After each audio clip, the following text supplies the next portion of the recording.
Hi and welcome to another GC Mysteries video, this time looking into the disturbing disappearance of Timmothy Pitzen. Timmothy Pitzen, the little boy you see on your screens, was born on the 18th of October 2004 in Aurora, Illinois, in the US, and he disappeared on the 11th of May 2011 when he was age 6. But his case is a one-off. I've done quite a few disappearances now, but never seen anything like this case. Now, he was dropped off at school by his father, James Pitzen, and shortly after he was picked up by his mother, Amy Pitzen, who took him on a 3-day trip to various amusement and water parks. The reason why this is such a strange case is because his mother's body was subsequently found in a motel room in the city of Rockford, Illinois.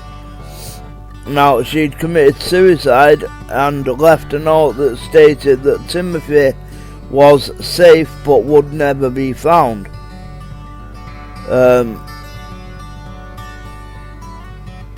Very strange, definitely. Now, his I don't think his father knew that his mum was going to be picking him up, but she checked him out of class between 10 past and 8:15 Central Time, so American time, citing a family emergency that was non-existent. She dropped her vehicle off at a repair shop at 10 a.m. and an employee of the shop drove Amy and her son to the Brookfield Zoo. They returned and retrieved their vehicle at 3 p.m. and drove to the Key Lime Cove resort in Gurney, where they spent the night. Now, on May 12th, 2011, the pair drove to the Kalahari Resort in Wisconsin Dells in Wisconsin and were spotted on security footage in the checkout line at 10 a.m. the next day. The thing is that Timothy has not been seen since that day, and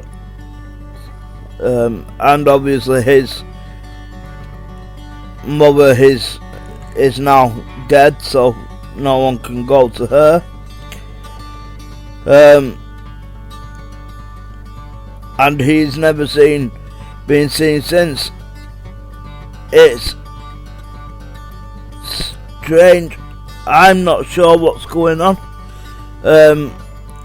because this is the first time I've ever seen a disappearance case where it's been a parent that's dropped them off somewhere, another parent that's picked them up, and then the other parent that picked them up is found dead 3 days later. So it's not a normal disappearance case. But still, it's a disappearance case nonetheless.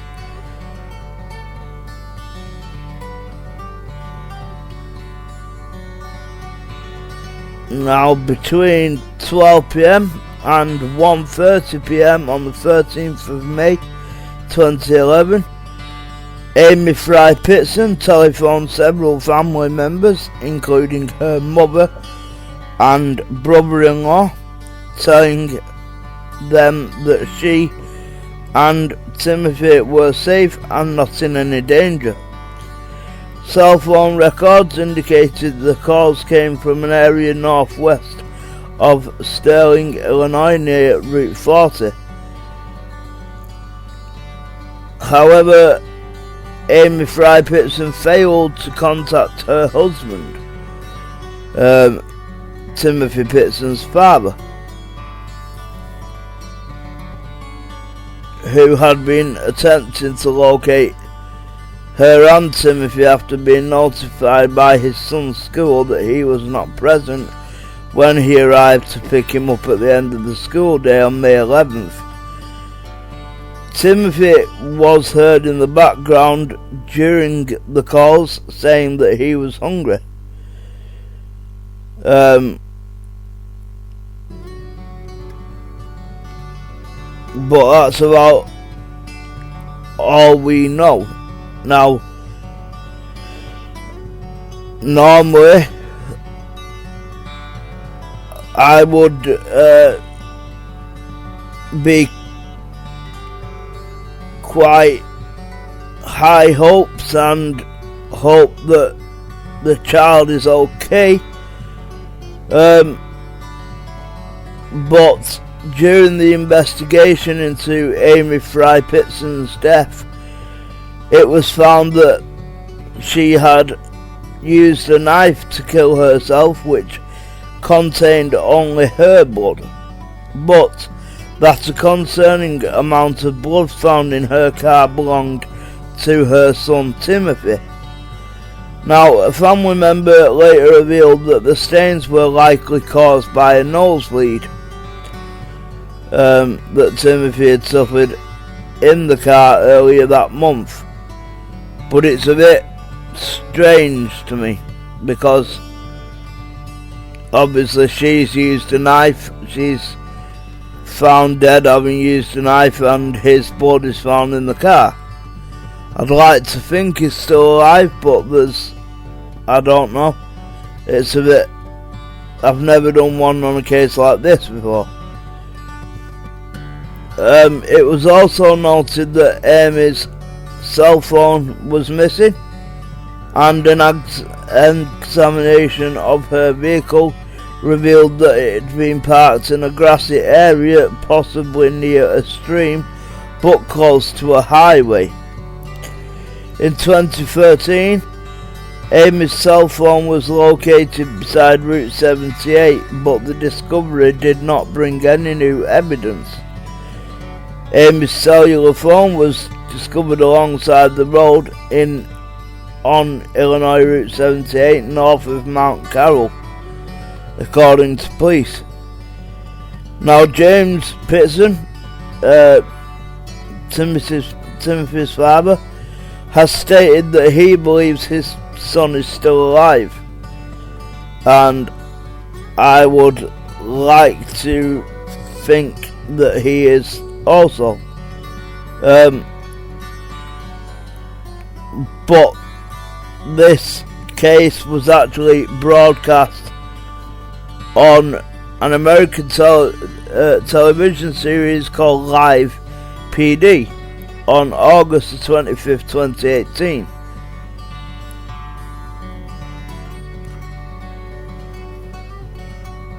But it's very strange. Now, the guest on that show was Angeline Hartman of the National Center for Missing and Exploited Children, showing viewers an age progression photograph of Timothy at age 13. Now, this one, this image isn't in this video, the reason being that I couldn't find it, but there was actually a reappearance hoax as well, just to be, I don't know whether it was someone honestly thought it was Timothy or were just playing a sick joke. But on April the 3rd, 2019, local residents in Newport, Kentucky called the police to report that a teenager was wandering the streets after running across a bridge over the Ohio River. When police found the shaken and distraught boy, he told them he was Timothy. However, the next day, the Louisville office of the FBI revealed via Twitter that the boy in their custody was not Timothy. Aurora police spokesman Sergeant Bill Rowley said, "Although we are disappointed that this turned out to be a hoax, we remain diligent in our search for Timothy, as our missing persons case remains unsolved." And the man that actually claimed to be Timmothy Pitzen was found to be 23-year-old Brian Michael Reaney. So certainly a sick joke. And he was released from the Belmont Correctional Institution in Ohio less than a month prior to his claim, after serving 14 months on charges of burglary and vandalism out of Medina County. However, it caught up with him, and on the 16th of December 2020, he was sentenced to 2 years in prison after pleading guilty to charges of aggravated identity theft related to the hoax. Now, if you want to find out anything else about him, you can do either by searching Google, Bing or Wikipedia. Thank you for watching this GC Mysteries video. If you liked it, please like, subscribe and click the notification bell. If you can, support us on Patreon at patreon.com/GC Mysteries. See us on Facebook and Twitter, GC Mysteries, and bye bye for now.